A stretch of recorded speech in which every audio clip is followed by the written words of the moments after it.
Merci beaucoup. Merci beaucoup d'avoir eu la patience de rester avec nous durant cette longue journée. Par contre, je pense que nous avons pu écouter beaucoup de témoignages et nos conférencières, nous les avons sélectionnées de plusieurs générations. Il y en a qui ont participé aux guerres et aux révolutions depuis 45 ou 75. D'autres sont nés ou ont grandi après 75, dans différents contextes vietnamiens, et d'autres encore résident à l'étranger comme Thu Quynh ou viennent d'autres pays comme Irene Oller. Ce sont des universitaires, des chercheuses, des militantes sociales, des journalistes, des écrivaines, des artistes, des femmes d'affaires. Elles nous ont parlé de leurs expériences vécues au Vietnam, avec le Vietnam ou en qualité de vietnamienne dans un contexte globalisé. Nous les avons vues déployer différentes stratégies, surmonter des obstacles éprouvants, proposer des solutions innovantes, initier de nouvelles valeurs et toujours se montrer imaginative, résiliente, responsable, forte non pas d'une quelconque autorité ou pouvoir politique, mais plutôt de leur capacité de survivre, de construire, d'édifier, de créer. Les qualités réputées traditionnellement féminines, je pense que nous avons eu l'occasion de les revisiter. La qualité d'Am Dang, par exemple, elle est à la fois motivée, dans la plupart des cas, par l'amour, par le cœur et la raison, et non pas seulement par un devoir moral imposé de l'extérieur. Et si le sens du devoir reste présent, ce devoir a été bien intériorisé et fait souvent symbiose avec les raisons du cœur. Loin de moi l'idée d'ériger les femmes vietnamiennes en héroïnes ou modèles d'une quelconque moralité immuable. Cela a été fait pendant si longtemps et c'est quelque chose qui vraiment ne marche plus du tout. Par contre, cette intériorisation du devoir conjuguée à l'amour, ça peut être à la fois à l'origine de leur force, de leur pouvoir, au sens de Quỳnh Năng, comme on a dit, parce que quand on fait de tout son cœur un devoir, mais on le fait de tout son cœur, on peut en devenir très puissante.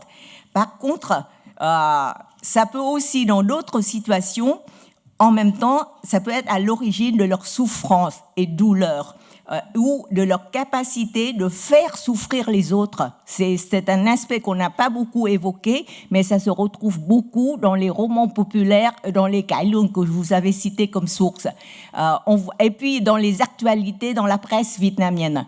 On voit beaucoup de femmes vietnamiennes qui, parce qu'elles sont fortes, parce qu'elles s'imposent, parce qu'elles s'affirment, elles deviennent elles aiment leur mari, elles aiment leurs enfants, mais elles aiment un amour possessif.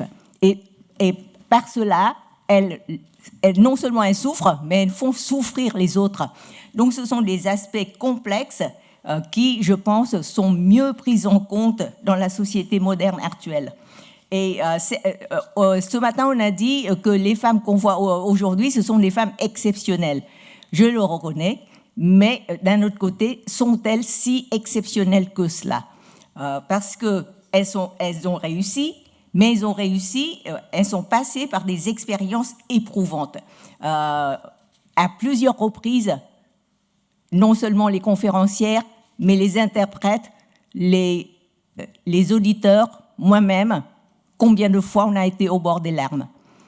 Donc, elles sont passées par des épreuves, par des expériences de vie très tourmentées. Elles n'ont dû leur succès qu'à ce passage par des difficultés. Donc, ce sur quoi je voudrais insister, c'est que elles nous ont montré comment, héritières des précieuses ressources de leur culture d'origine, enrichies de nouvelles connaissances et pratiques apprises d'autres cultures du monde, elles sont toujours en train de porter le fardeau de l'histoire longue comme d'un passé récent conflictuel et d'un présent toujours très contraignant.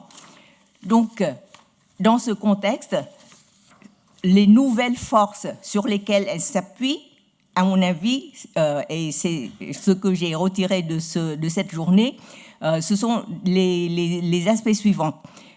Premier aspect, le monde FLA, le monde, une mobilité dans de multiples directions. Les Vietnamiennes ont immensément élargi leur espace du village à la grande ville, comme Tammy, qui a pris la décision d'aller à Saigon. Et quand je lui ai demandé pourquoi Saigon, elle a dit parce que quand je regarde à la télé, je vois que c'était une ville qui était si grande, si belle, si lumineuse, j'ai envie d'aller voir. Et elle nous a raconté ce matin, quand elle est arrivée, combien elle était stupéfaite, qu'elle était effrayée et qu'elle a dû trouver des stratégies pour surmonter son effroi. Pareil, quand Thu Quyen a quitté son village éloigné dans une province extrêmement pauvre, arrivé aux États-Unis avec un niveau 0 en anglais, elle s'est retrouvée devant un monde immense pour elle. Et puis la mobilité est dans diverses orientations et multiples. C'est pas seulement des Vietnamiennes qui s'expatrient, pas seulement pour étudier. Hein. On a vu les prostituées, on a vu les Vietnamiennes qui se sont mariées à l'étranger, etc. Et puis, il y a aussi, dans le sens inverse, beaucoup de personnes d'autres pays, d'autres cultures, qui sont venues s'installer au Vietnam. Donc, ces mobilités dans de sens divers ont beaucoup élargi l'espace et l'expérience de vie. Deuxième chose, conséquence du premier facteur, les circulations d'idées. Des équipes transnationales, Thu Hong, par exemple, a quitté un statut de fonctionnaire pour travailler d'abord dans les organisations internationales. Ensuite, elle a créé elle-même son centre de recherche qui fonctionne sur des financements internationaux, traitant des sujets qui intéressent le monde international. Donc, il y a des circulations d'idées, des milieux, des environnements de travail qui s'élargissent beaucoup. Le sororat entre femmes est sorti des cadres rigides d'un parti politique. On a vu Minh Khai avec le sororat de la première moitié du XXe siècle, mais maintenant, ce n'est plus un parti politique, ce n'est plus une classe sociale ou une idéologie partagée. Le sororat peut se constituer partout, dans n'importe quel. On a vu aujourd'hui, ici, depuis ce matin, il y a des gens qui ont attendu d'arriver jusqu'ici pour se connaître. Des femmes du Vietnam, d'accord ? Donc, les connaissances, les technologies, la créativité, non seulement artistique, nous avons écouté Darlena avec la créativité artistique, mais il y a d'autres créativités. J'y ai pensé quand Tonga nous a dit il n'y a qu'une seule manière pour porter plainte contre les entreprises américaines, c'est d'être française. Parce que la loi française permet à une citoyenne française de... Donc, les stratégies qu'elles ont déployées, maintenant, il y a beaucoup plus d'opportunités pour les imaginer. Par contre, les défis. Premier défi, le monde est trop vaste, trop nouveau, en mutation ultra rapide dans certains aspects et stagnant ou régresse dans d'autres dimensions. Tout à l'heure, Hoàng Anh a dit que les jeunes générations sont confrontées à des défis encore plus éprouvants parce qu'ils ont trop d'opportunités, ils ont trop de choix. Donc, par contre, elle a dit trop de choix, donc plus difficile. Moi, je dirais plus de perplexité, mais pas plus difficile quand même. Pourtant, pour les jeunes, et j'en ai entendu beaucoup de témoignages, pour les jeunes, c'est une pression très forte d'être devant autant de choix, autant de chemins différents. Deuxième facteur de défi, une rupture avec leur passé lointain et récent. Thuy Han nous a raconté comment des gens de son propre village, son voisin par exemple, elle n'en savait strictement rien. Et donc beaucoup de cloisonnements invisibles malgré tous les progrès des technologies de communication. Un jeune au Vietnam maintenant, il a l'impression de pouvoir dialoguer avec le monde entier.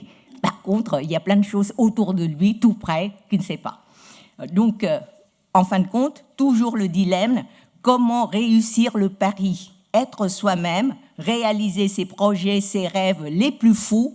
À chaque fois que je vois Tammy, elle a un nouveau rêve fou. Et pourtant, elle les a réalisés un après un. Et aujourd'hui, je viens d'entendre, elle arrive à Paris pour la première fois de sa vie. Elle dit « Je reviendrai à Paris ». Donc, c'est encore un rêve fou. Mais je suis sûre qu'elle le réalisera. Donc, toujours le dilemme, comment réussir ce pari, réaliser ses projets, ses rêves les plus fous, tout en restant en connexion avec autrui, que ce soit au niveau immédiat de la famille, de l'environnement de son habitat ou de son travail, ou au niveau plus large de la région, du pays, au niveau global. En fin de compte, les Vietnamiennes d'aujourd'hui sont confrontées à des défis extrêmement nouveaux. Mais je pense qu'on a entendu assez de témoignages pour être convaincus qu'elles sauront relever le défi. Et je voudrais conclure par ce constat. Merci beaucoup.